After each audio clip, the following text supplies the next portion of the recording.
The pen was gone. Not just gone, but misplaced.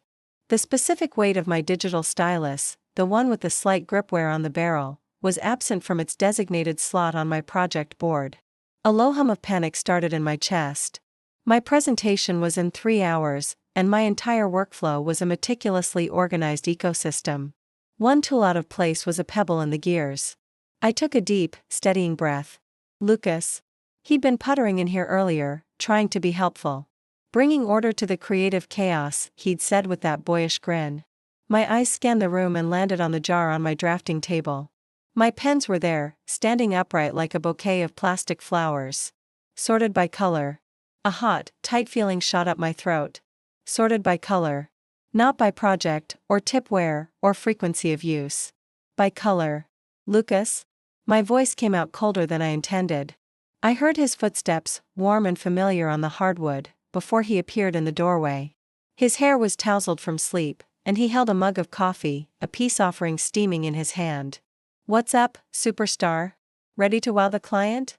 He leaned against the frame, all easy confidence. "What did you do?" I gestured to the jar. His smile faltered just a fraction. "I tidied up. They were all over the place. Now they're cheerful." He said it like it was obvious, like he'd solved a great mystery. They weren't all over the place. They were organized. By project. The blue one has the worn tip for sketching rough layouts. The black one is for final line work. The red is only for corrections. Each sentence was clipped, precise. Now I have to test all of them. I don't have time for this. He set the mug down with a soft thud. I was trying to help. "It looks nicer. Can't you just grab a blue one? They're all the same." "They're not the same to me." The words snapped out, sharper than I'd planned. I saw him flinch, and a part of me winced too, but the ball of stress in my stomach was unraveling into frustration. "This isn't helping, Lucas. It's dismantling my system because you decided it wasn't aesthetically pleasing enough for you." His face hardened. "Okay, sorry. Sorry for trying to bring a little order into this." He waved his hand around my studio, controlled catastrophe. "God forbid something isn't in its assigned, labeled, Alice-approved place." "It's not about control," I lied, even as my hands compulsively straightened a stack of reference prints. "It's about efficiency. Something you seem to regard as optional." "Oh, here we go." He crossed his arms, his own frustration bubbling over. "The Lucas is a charming, chaotic mess lecture. I get it. I'm not logical. I'm not a perfect robot who plans every breath. I never said that. You don't have to. It's in every sigh, every time you reorganize the groceries after I put them away, every time you look at my workshop like it's a biohazard zone." His voice was rising, matching mine. The argument veered off the rails, careening from pens to deeper, unspoken fault lines. We were no longer talking about tidying up. We were mapping the borders of our differences, and it was a jagged, painful line. He called me a control freak who's afraid of her own shadow. I retorted that he used spontaneity as an excuse for never following through. We were face to face, breaths coming fast, a chasm of hurt opening between us. He threw his hands up in exasperation, a wide, dramatic gesture he always made when he felt misunderstood. His elbow connected with the corner of my bookshelf. Time slowed. I saw it tip, the beautiful, fragile heirloom from my grandmother, a glass snow globe with a tiny forest cabin inside, forever peaceful under a permanent, glittering snowfall. It wobbled, seemed to hang in the air for an eternal second, then plunged to the floor. The sound was catastrophic. 100 tiny bells shattering, a crystal-clear death knell for our argument. Glittering water and microscopic glass erupted across the wooden planks. All the anger drained from me, leaving a cold, hollow pit. My grandmother's, the words were a whisper, torn from some raw, childhood place. I'd kept it safe for a decade, through moves and life changes. It was the last piece of her quiet, steadfast love. Lucas's face went ashen. "Oh, God. Alice." He was on his knees instantly, not caring about the glass. "I'm so sorry. I'm so sorry. I'll fix it, I swear, I'll find every piece." His hands hovered over the wreckage, useless. The water was already vanishing, seeping between the boards as if it had never been. The fight was over. All that remained was this shared, awful guilt. I just stood there, numb, watching him try to gather shards that were too small to hold. A silence descended, thick and suffocating. Then, a soft, blue light pulsed from the center of the wreckage. We both froze. It wasn't a reflection. It glowed from within the floor itself, a gentle, aquatic radiance. The light coalesced, swirled, and rose. It took shape in the air between us. A dolphin. A perfect, miniature dolphin made of living, shimmering glass. It was no bigger than my hand, translucent and gleaming with an inner light. It swam in a slow, sorrowful circle, a silent, elegant loop in the space that separated us. A faint, melodic chime echoed with each movement, a sound of pure, crystalline sadness. My logical mind short-circuited. Hologram? Stress-induced psychosis? I couldn't move. Lucas breathed out, "What is that?" He reached a trembling hand towards it. His fingertip passed through its shimmering side, and the creature rippled like water, emitting a soft chime that felt like a sigh. It wasn't solid, but it was there. It turned its delicate snout towards me, then back to Lucas. It swam closer to me, and I felt a cool, tingling sensation, like the memory of mist, on my cheek. Then it nudged his knee, the same gentle, urging touch. It was grief. Our shared, crashing grief over the loss of something precious, given form.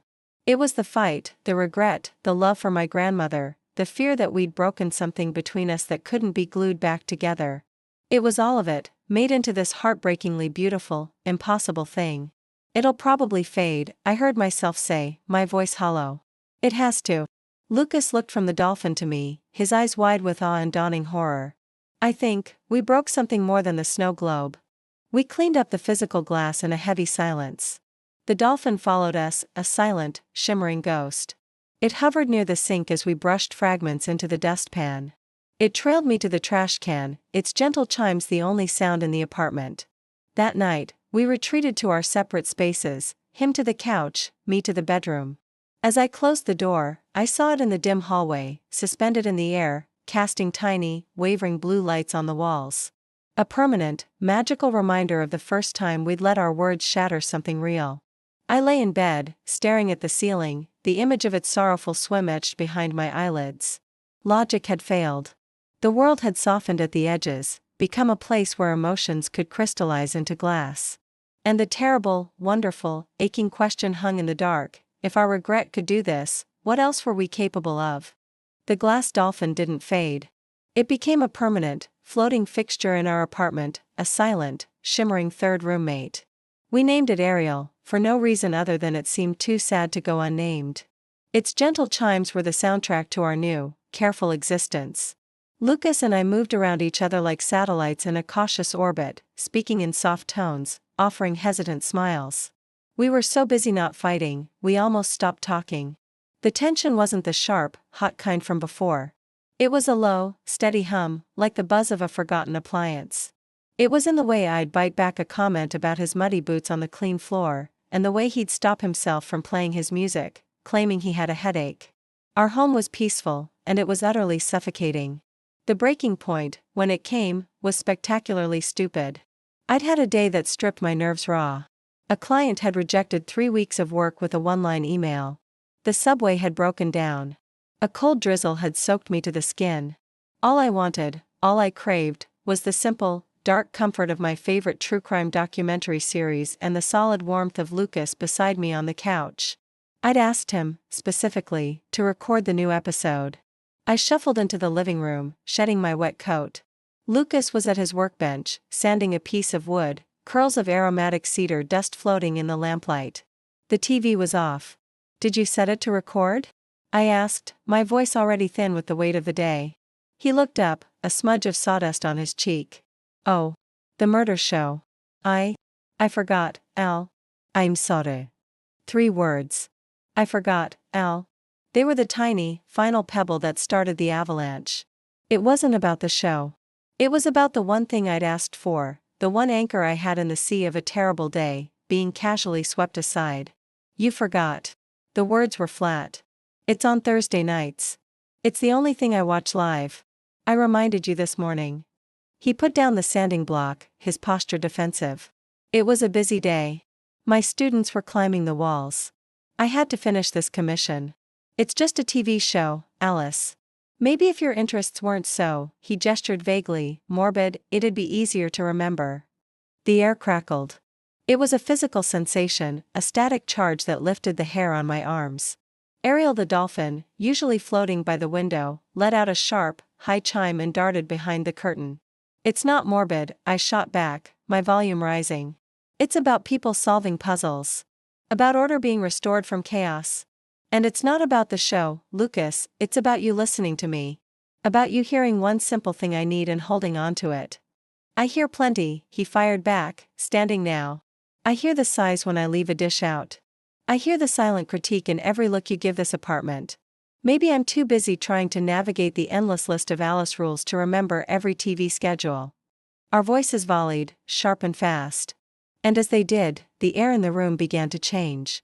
With a sound like popping corn, tiny bursts of light appeared. They zipped and darted, resolving into a flock of vibrantly red birds. They had sparks trailing from their wings like tiny comet tails. Spark wrens. They chirped not with song, but with sharp, staccato clicks that mirrored the rhythm of our argument. They were frustration incarnate, and they were chaos on wings. One dive-bombed Lucas's head. Another zipped straight for my face, making me yelp and bat the air. A third landed on his workbench and began pecking furiously at a loose piece of sandpaper. Lucas ducked as two more wrens streaked past his ear. The anger on his face melted into bewildered shock. We were under attack by our own tempers. My logical mind, the part that was still functioning, noted the cause and effect. Fight. Birds. Our fight made birds. The bathroom. I yelled, pointing. They're headed for the kitchen. Heard them the other way. What followed was the most absurd 5 minutes of my life. We weren't a couple having a fight. We were two zookeepers managing an airborne disaster. Lucas flapped a magazine, I waved a throw pillow. We corralled the zipping, clicking cloud of avian anger down the hall, shooing them away from the open window and finally into the bathroom. Lucas slammed the door shut, and we both slumped against it, breathing heavily. The silence from behind the door was punctuated by faint, confused chirps. In the quiet of the hall, the absurdity hit us. A laugh bubbled out of Lucas, a pure, surprised sound. He rubbed his hand over his face, leaving a new streak of sawdust. We're being attacked, he wheezed, by our own bad moods. I looked at him, his disheveled hair, his wide, amazed eyes, the smudges of dust, and a giggle escaped me too. It was nervous, hysterical, but real. Spark wrens, I said, the name arriving fully formed in my mind. There, spark wrens. He shook his head, his laughter fading into a breathless, wondering smile. Of course they are.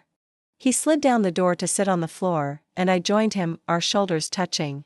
The physical contact, after days of careful avoidance, sent a current through me. I did listen, he said softly, his gaze fixed on the opposite wall. I was going to tell you they rerun it on Thursday nights on the streaming channel. I wanted you to come home and be annoyed with me for forgetting, so you'd talk to me. Really talk. Not this careful, quiet version of us. His confession disarmed me completely. The last of my anger evaporated, leaving behind a pool of sheer exhaustion and something softer, more vulnerable. I'm not really mad about the show, I whispered. I'm mad because I had a terrible day, and I wanted to just disappear into something stupid with you. And when it wasn't there, it felt like you weren't either. He turned his head to look at me. The hall was dim, but I could see the warmth in his brown eyes, the regret. I'm sorry your day was terrible.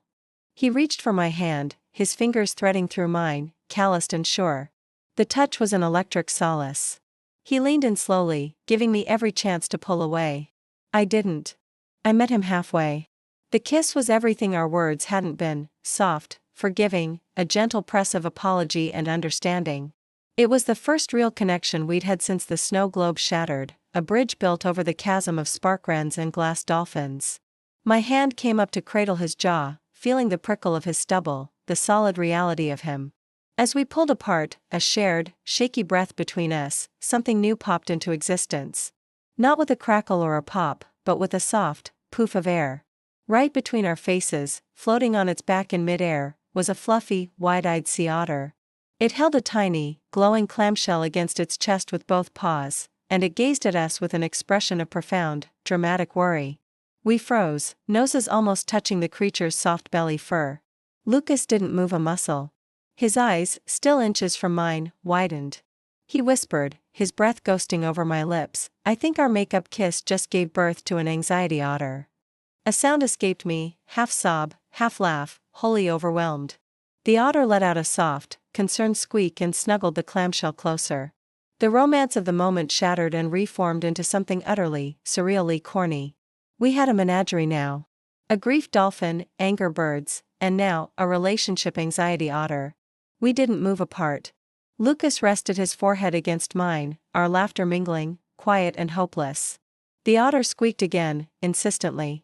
Okay, Lucas murmured, his voice laced with amused defeat. We're calm. We're fine. See? No more fighting. But as we finally helped each other up, the three magical creatures trailing us to the living room, Ariel weaving calm circles, the spark wren's clicks now subdued behind the bathroom door, and the otter paddling anxiously at our heels, I knew the truth. We weren't fine. We were something much stranger. We were learning a new, impossible language, and our hearts were doing the talking in a voice made of chimes, clicks, and the soft, worried squeaks of a creature who loved us enough to be afraid for us. Our apartment became a living, breathing parable. Ariel the dolphin swam serene loops around the living room, a permanent, glimmering reminder of remorse handled gently. The spark wrens, once a frantic red cloud, now lived in a large, decorative cage Lucas had found at a flea market, leaving the door perpetually open. They'd flit out occasionally, their clicks softened to curious chirps, landing on his shoulder as he worked or pecking playfully at my pencil. And then there was Oliver, the anxiety otter. He was, by far, the most demanding. He'd paddle after me, clacking his glowing shell anxiously if I sighed too deeply, and would nestle on Lucas's chest, squeaking softly, whenever Lucas's voice took on that tense, defensive edge. We'd learned to speak a new language, a language of feathers, chimes, and fur. "Oliver's getting that look," Lucas would say, mid-disagreement about what to have for dinner, and we'd both stop, take a breath, and actually articulate our cravings. It was absurd, and somehow, it worked. We were communicating better than we ever had, with a menagerie of emotional support animals as our translators. But beneath the whimsy, a low-frequency fear hummed. It was the unspoken question that hovered like a fourth, invisible creature: was this magic holding us together, or were we only held together by the magic? The fear made everything feel fragile, like we were caretakers of a beautiful, bizarre ecosystem that would collapse if we stepped out of line. Then came the letter. It was a formal, thick-stock envelope for Lucas. A prestigious historical society in a city 1,000 miles away. They'd seen his woodworking blog, his replicas of ancient tools. They wanted him. Full-time, dream job, career-making wanted him. He read it at the kitchen table, his face unreadable. Oliver the otter immediately climbed into his lap, shell held tight. The spark wrens fell silent in their cage. "This is incredible," he finally said, his voice flat. "It is," I agreed, my own voice sounding distant to my ears. My heart was doing a strange, stuttering dance against my ribs. This was his everything. How could I be anything but ecstatic for him? We spent a week in a state of polite, paralyzed research. We spread maps and cost of living calculators on the table, Ariel weaving slow circles above the city names. We talked about commuting, about visiting, about long-distance relationships in the modern age. Our conversations were models of reason, devoid of spark wrens, devoid of raised voices. We were so terribly, terribly careful. And that, it turned out, was the most dangerous thing of all. The conversation happened on a Tuesday evening. The decision was looming. He had to give an answer. "The salary is significant," Lucas said, staring at a spreadsheet. "I could fly back every third weekend. It's only for a 2-year initial contract." 2 years is a long time, I said, carefully folding a laundry towel into a perfect rectangle. "But it's a once-in-a-lifetime opportunity. You can't say no to this." He looked up from the numbers, his eyes searching mine. "Can't I?" The silence that followed was different. It wasn't the careful silence from before the animals. It was a heavy, loaded thing, filled with everything we were too afraid to say. The air in the room grew thick, pressurized. Oliver let out a low, continuous whine from his perch on the bookshelf. "What are you saying, Alice?" he asked, his voice painfully soft. "Do you want me to go?"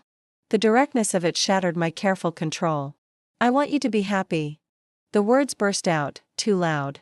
I want you to have everything you've ever wanted. And I'm so terrified that if you stay, you'll look at me one day, in this apartment with its magical menagerie, and you'll hate me for being the reason you missed your chance." Tears I'd been holding back for a week spilled over.